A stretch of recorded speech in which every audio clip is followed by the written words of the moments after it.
Bonjour à tous et bienvenue dans Instruire, promouvoir, innover, une émission qui vous propose chaque mois de mettre en relief l'un des projets du Fonds Le Lièvre.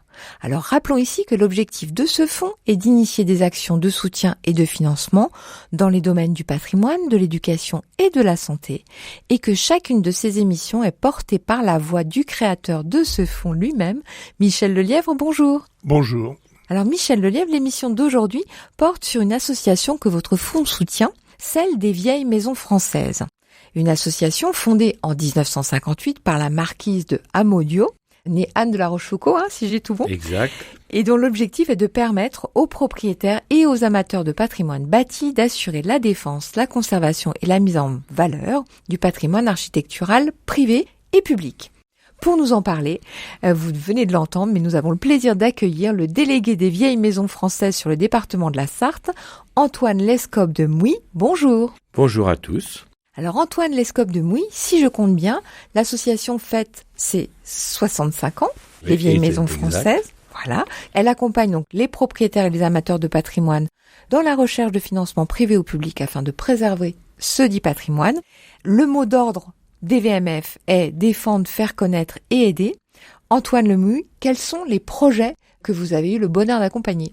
Alors là, le prochain projet, c'est un projet que nous accompagnons avec le Fonds Le Lièvre, qui est un prix qui va être remis à un petit manoir rural, le manoir de la Cour, à Coudrecieux, des gens qui sont absolument adorables, les Pellemoines, qui sont pas du tout des gens qui ont beaucoup d'argent, sont des gens modestes, qui consacrent toute leur vie au patrimoine, à défendre ce patrimoine, j'allais dire contre vents et marées. Quand je dis ça, c'est volontaire, parce qu'ils se battent aussi contre un projet éolien de 12 éoliennes qui sera juste au-dessus d'un manoir du XVIe siècle. C'est pas très agréable. Voilà, ça c'est notre premier projet. Voilà. Alors, par exemple, à Coudrecieux, ce manoir, les personnes dont vous parlez et qui font appel à vous, sont-elles propriétaires de ce manoir ? Elles sont propriétaires de ce manoir, ils l'ont acheté il y a une vingtaine d'années, et depuis 20 ans, en fait, ils dépensent tout leur temps, toute leur sueur et une grande partie de leur argent pour reconstruire, retaper, entretenir ce manoir. Et ce sont des dépenses qui sont toujours colossales. Voilà. Alors dans ce cadre-là, les vieilles maisons françaises vont intervenir comment ? Eh ben, on va donner un prix qui va être fait en collaboration avec le Fonds Le Lièvre. Nous, les délégués régionaux des Pays de Loire, nous nous regroupons pour donner une moitié de ce prix et le Fonds Le Lièvre donne l'autre moitié. Alors ça se passe comment ? Est-ce qu'il y a des critères d'éligibilité ? J'ai, moi, admettons, une vieille bâtisse que j'aime beaucoup, dont je ne suis pas propriétaire, ou un vieux moulin qui risque d'être détruit. Est-ce que je peux vous contacter ? Est-ce que je peux vous demander de l'aide ? Vous pourrez nous contacter, mais vous avez dit un mot de trop. Vous avez dit « dont je ne suis pas propriétaire ». Et nous, obligatoirement, on va aider un propriétaire à reconstruire, retaper, entretenir, reprendre une maison qu'il a achetée ou qu'il a héritée. Mais c'est le propriétaire, un locataire, on va pas l'aider. C'est le propriétaire qu'on aide. Mais en tant qu'amateur de patrimoine bâti, je peux pas intervenir auprès de vous. Je peux pas vous demander pas en tant que locataire. Si vous êtes locataire, non. C'est le propriétaire. Et si je suis juste promeneur, je passe devant ? Ah ben alors là, dans ce cas-là, si vous êtes vraiment amateur de patrimoine, on va vous dire, mais pourquoi n'adhérez-vous pas à notre association ? Et du coup, on va vous envoyer un bulletin d'adhésion. Et ce bulletin d'adhésion, qui est à des grades multiples en fait, soit il est avec la revue, dont on parlera peut-être tout à l'heure, le magazine des VMF, superbe revue, soit c'est sans le magazine, parce que ce qui vous intéresse, c'est uniquement d'aller visiter des manoirs, des châteaux et des choses comme ça.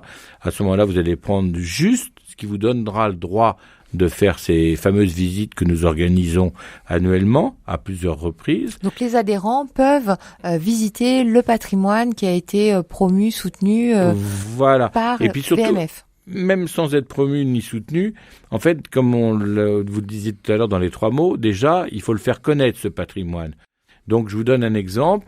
Tous les ans, le dernier lundi du mois de juillet et le dernier lundi du mois d'août, nous organisons des promenades. Les promenades se font, il y a eu le Covid, donc on avait un peu changé, mais sinon elles se font essentiellement en car, On part, nous sommes environ 80, 90 à peu près, et nous allons aller visiter nous allons faire tout un parcours que j'ai choisi avec nos collaborateurs, où on va aller visiter des manoirs, etc. Alors, en général, le mois de juillet, ce sont plutôt des manoirs sartois ou juste limitrophes. Et au mois d'août, on va un peu plus loin. On peut aller aussi bien en Mayenne, on peut aller dans les Pays de Loire, etc. Alors justement, comment est structurée cette association VMF ? Y a-t-il un délégué pour chacun des 96 Voilà. départements ? Alors, à l'origine, donc, les VMF, c'est une association nationale. Elle recouvre naturellement des délégations régionales qui elles-mêmes se décomposent en délégations départementales. Donc nous sommes bien délégués. Ça veut dire qu'en fait, nous travaillons bien sous la directive du siège qui nous dit cette année il faut qu'on fasse comme ci, cette année il faut qu'on fasse plus comme ça, etc. Donc ils vont nous organiser la chose. Nationalement parlant, nous sommes aujourd'hui à peu près 17 000.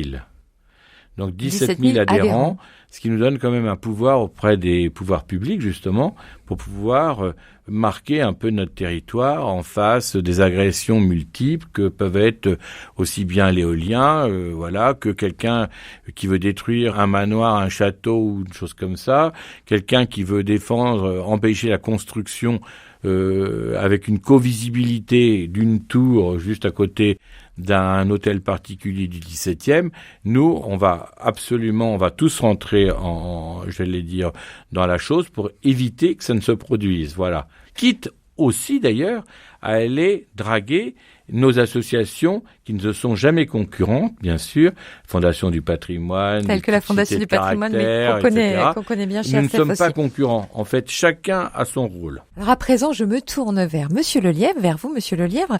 Quand et comment avez-vous rencontré Antoine Lescope de Mouy ? C'est le fruit d'une longue histoire. D'abord, je suis, à titre personnel, adhérent des Vieilles Maisons Françaises depuis plus de 40 ans.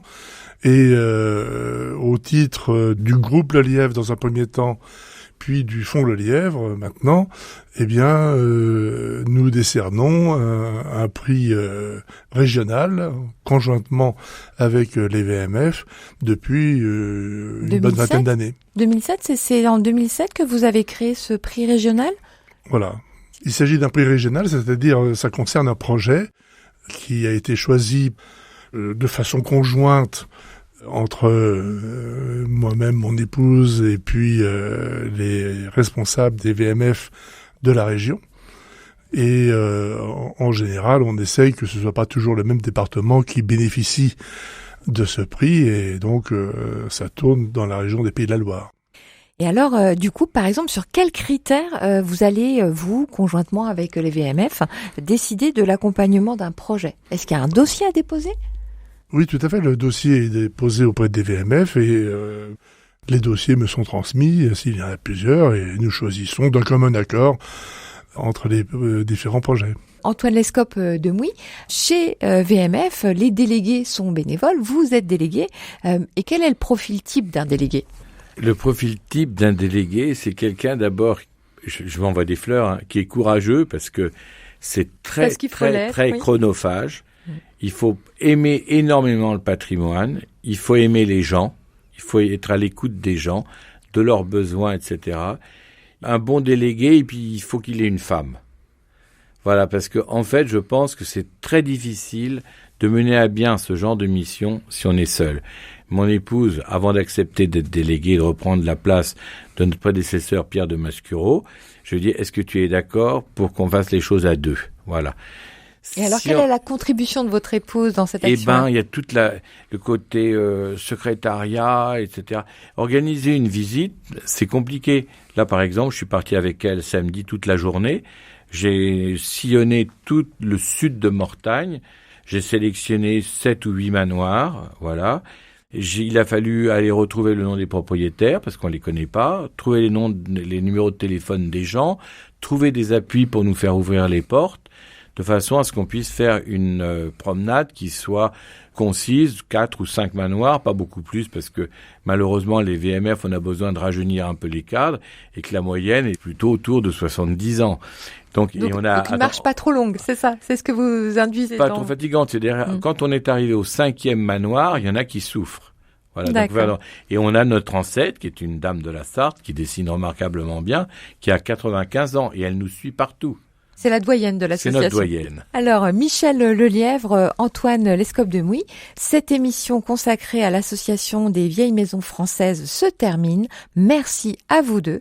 Quant à vous, chers auditeurs, juste avant de nous quitter, je vous rappelle que vous pouvez réécouter le podcast de cette émission sur notre site internet à la page Instruire, promouvoir, innover, les projets du Fonds Lelièvre, et je vous donne rendez-vous le mois prochain pour un nouveau focus sur un autre des projets du Fonds Lelièvre.